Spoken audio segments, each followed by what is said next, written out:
Hello everyone, my name is Chris Prasad. This is my introduction to my program evaluation, Dr. Bronson's course in Planning and Evaluation, Lamar University.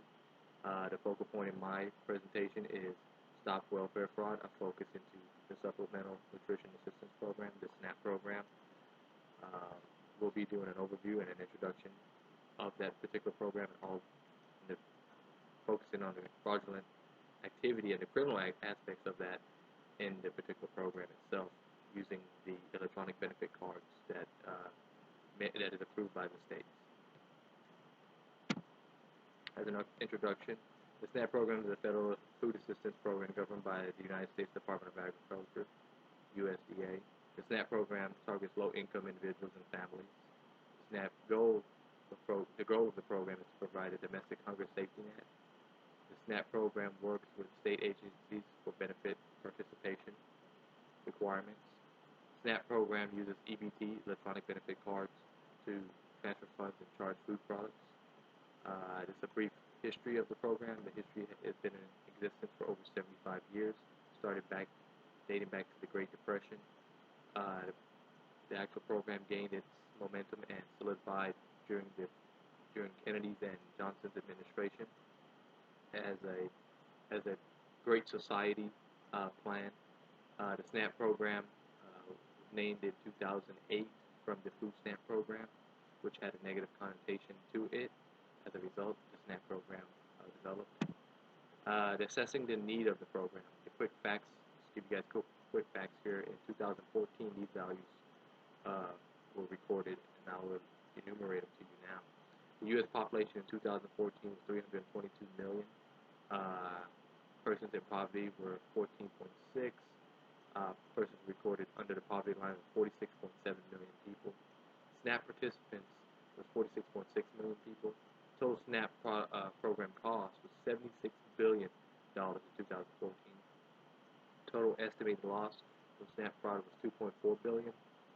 And we asked ourselves, well, what's the need, the assessment of the program? In 2014, an estimate of 6.9 million persons were reported with very low food security in households. The number of persons in poverty has increased over the last decade. The total loss of SNAP benefits through fraud has increased over the last decade. Uh, and the word that we'll be using throughout the presentation here is, or the word that is used during the assessment and we target is trafficking. Trafficking is the exchange of EBT benefits for cash or other non-food items not approved by the USDA. So trafficking is what the problem is, and that's what my program evaluation is focusing on. Again, like I said, with those numbers, the U.S. poverty line under the poverty line was 46.6 million, and individuals recorded under poverty or in participation with the SNAP program is 46.7 million, roughly.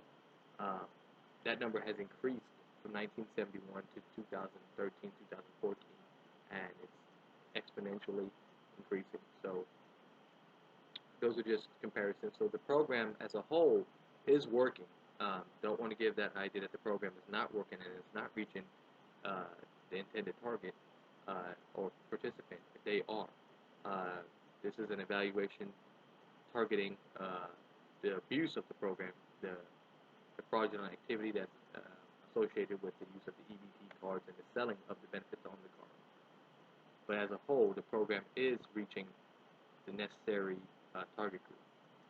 While we're on that subject, the stakeholders in this evaluation is obviously the U.S. taxpayer, to make that clear. We talk about throughout the course, the first thing that we need to develop is the theory of the program. The theory of this particular program is the SNAP program is intended to reach low-income individuals and households in an effort to prevent hunger and act as a safety net. In theory, the program is not designed to provide lifelong term assistance, but assistance to help individuals suffering from hunger due to lack of employment, disability, homeless, or disaster relief, or a result of that. Uh, so the program is not designed to breed dependency and expectancy on the program assistance long term to be able to able-bodied persons able to earn a substantial income or sustainable income. The program is not designed to discourage individuals from seeking employment or other avenues to increase quality of life. In theory, this program again is supposed to be a temporary thing to those able-bodied persons that are just in a rough spell of time in their lives. There are other avenues and resources in the program to help individuals, accomplish or enrich their lives by seeking vocational training or seeking further education or seeking job placement. So the program has those resources in it.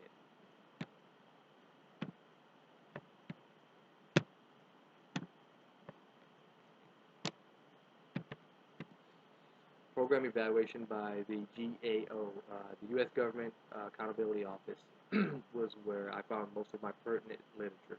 A lot of my information came from there. The GAO office has done several evaluations on the SNAP program. The last one was dated in 2012, where they produced the final report in 2014.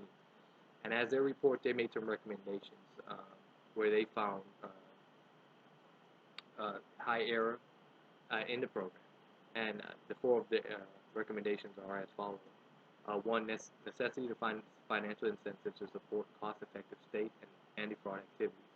Two, establish guidelines to help states analyze SNAP transactions to better identify households receiving EBT replacement cards.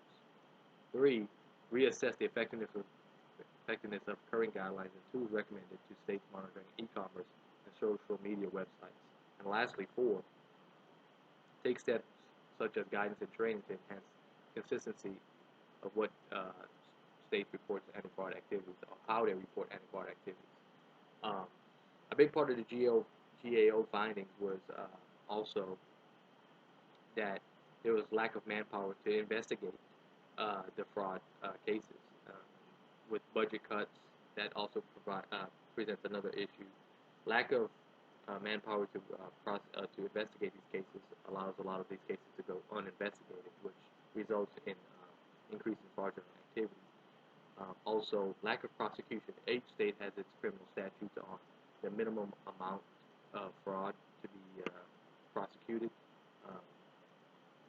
So as a whole, that has created a lot of fraudulent activity to seep through the lines there and go undetected because of the lack of manpower. And that is due to budget constraints, and we see a big issue there through the GAO findings.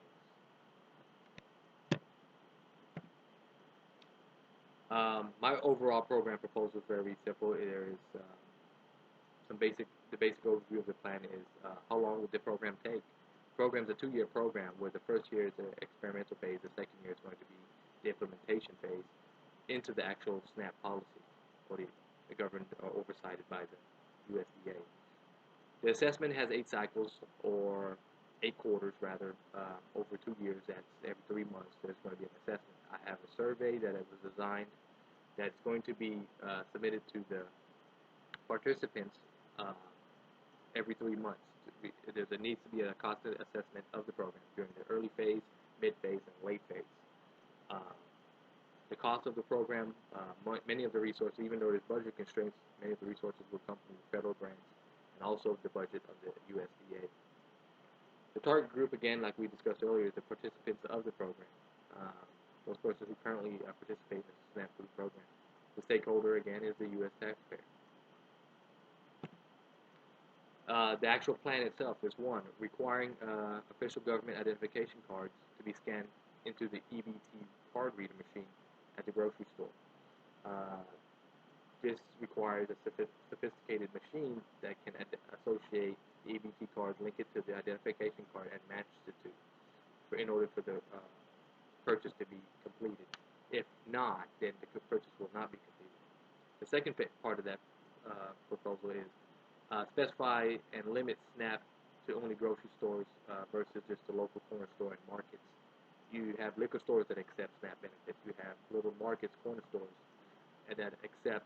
That's where we find fraudulent activity, where they'll accept SNAP benefits for alcohol, tobacco, etc., unauthorized products, and that is an issue.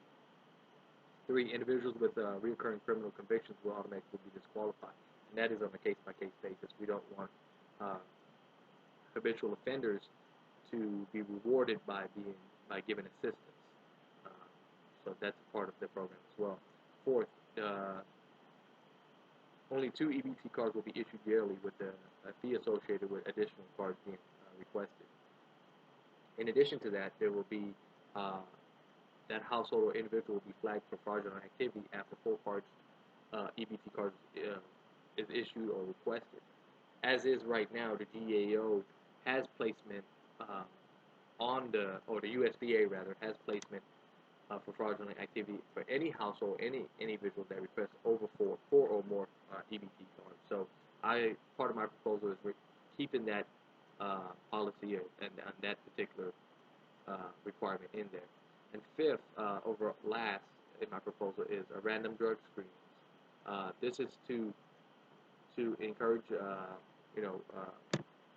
sobriety in terms of folks staying off of drugs. Also encourage folks to get back into the workforce.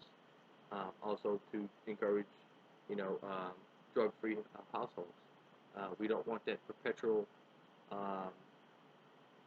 drug abuse generation issue to occur where we have one generation viewing the previous one and continuing in a perpetual motion. And so we're trying to overall break the dependency on the program and raise out of poverty. So find avenues to provide to individuals to raise themselves so that way they can raise themselves out of poverty and not stay dependent on this program. The methodology, the implementation. The EBT machines will be modified to scan the identification card and match the ID, as mentioned before. The program will cause for a partnership between local grocery stores and retailers and avoid corner stores and markets. Access to criminals. We're going to try to eliminate habitual criminals from applying, but then again, that's a case-by-case basis. We don't want habitual offenders being rewarded with the assistance of the program. And again, that's case by case. It's based on the nature of the crime and the circumstances surrounding the conviction and arrest or incarceration. Only allowing 2 EBT cards, as mentioned before, and having a fee associated with additional cards ordered, plus after 4 cards are ordered, flagging the particular individual or household for fraudulent activity. Selecting random individuals for random drug screening. Also, again, we want to promote individuals getting back or facilitate individuals getting back into the workforce. And if they are deterred by the program not to do drugs, then we have their higher success rate in getting back into the workforce. So that's a big part of the program as well. In conclusion, how does this help the problem? You're probably asking yourself. And here are some ways that it's possibly going to help. One, preventing and selling and the use of unauthorized individuals using the EBT cards. Also identifying where, what, when, and how the participant uses the card. 2, specifying only certain grocery stores will aid investigators with narrowing their scope of fraudulent activity for some efficient oversight. Those guys, the investigators as it is, investigating these frauds are overloaded with cases because their staff is reduced by half. If we can narrow the scope of their caseload, that will allow for more effective and efficient investigations. 3, participation would be right to begin. The participation is a right to the honest and worthy individuals, the genuine folks that need the help, rather than the criminals who abuse the system. 4th, reducing the amount of replacement EBT cards reduces the number of EBT cards that are illegally sold or misused. So overall, if we reduce the amount of cards that are issued annually, we reduce the amount that can be illegally sold or misused. 5th, random drug screening again, weeding out criminals with the program, increase employment chances, and encourage drug-free households to break that perpetual cycle of habitual drug use. And that's the basis of my program evaluation. Thanks again for watching. Good day.